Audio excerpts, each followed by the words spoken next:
age of innocence ended for the whole world that summer of 1914. It was history's first World War. All effort turned to destruction and to victory. At last, events had provided a practical use for the airplane. It was the newest military tool. At first, they were used for observation, then to direct artillery fire, then to bomb. It was only a step to aerial combat. There were more volunteers than could be accommodated. Even Americans flocked to volunteer. Soon there was an almost exclusively American unit within the French forces, the Lafayette Escadrille. When that proved too small, the larger Lafayette Flying Corps was formed. One of the veterans of that corps is motion picture director William Wellman. I was a kid, and I was living in a little place called Newton Highlands, which is just outside of Boston. And in a neighboring little town called Walben, which is very close to Newton Highlands, there was a man named Earl Ovington, which was one of our first flyers. He was flying around there, and he took me up on 2 flights. And I stuck around and helped put the plane in and bed it and get it out. And I went absolutely wild about flying. That was my first real love for it. My dad didn't have a lot of money, so the only way I could learn to fly was to join a war. So I joined a thing called the Lafayette Flying Corps, which was an outgrowth of the Lafayette Escadrille. In the First World War, there were some 66 odd escadrilles all along the front, fighting escadrilles composed of from 15 to 17 pilots. And I got into it. Now, that put you in the ambulance corps and got you to Paris, where you changed into the Foreign Legion, became a second-class soldier, 3.5 cents a day pay, and you were sent down to Avoid. Now, they transferred you then into the French Air Corps, who in turn transferred you to the Lafayette Flying Corps. Now, we learned what was called the Blériot method of flying. A Blériot is just a monoplane with a little motor stuck in there, and you learned to fly yourself. Your instructor told you what to do.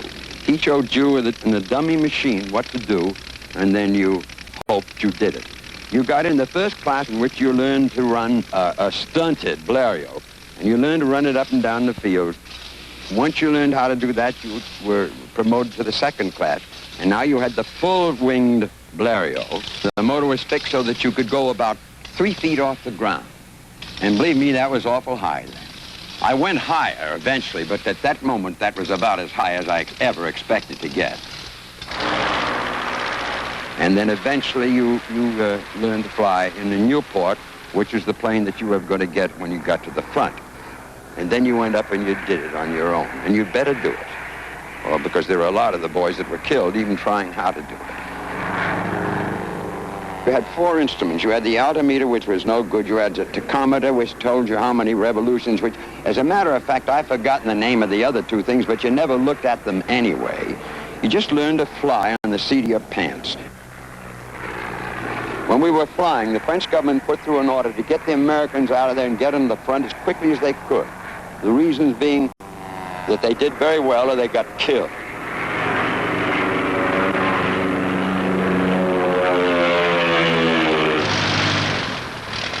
During the early part of the war, German planes were the best. The tri-wing Fokker was a formidable opponent. Allied planes improved in design, but even the best airplane was no better than the experience of the pilot at its controls.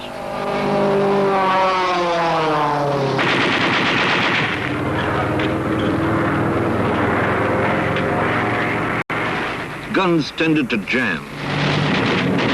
Each flyer kept one eye on the fuel gauge.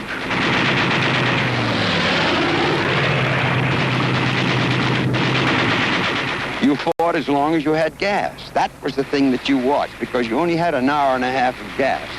And if you think that you can get a Newport back to your airport as a glider, you're wrong, because they fall awful fast. Many were the pilots who never made it back. During World War I, 1/4 of all American pilots were casualties. But one thing war had done, it had poured more money, effort, and industrial experience into the manufacture and design of airplanes than possibly a generation of peacetime development. By the time America entered the war, The day of the totally handcrafted plane was all but done. American factories were turning out aircraft by production methods.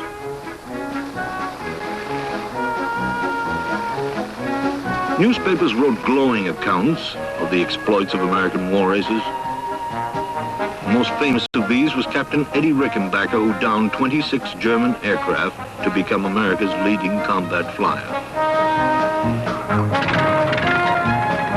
The airplane indeed had made enormous changes in the war. There were military men who saw in the airplane the basis of a whole new style of warfare.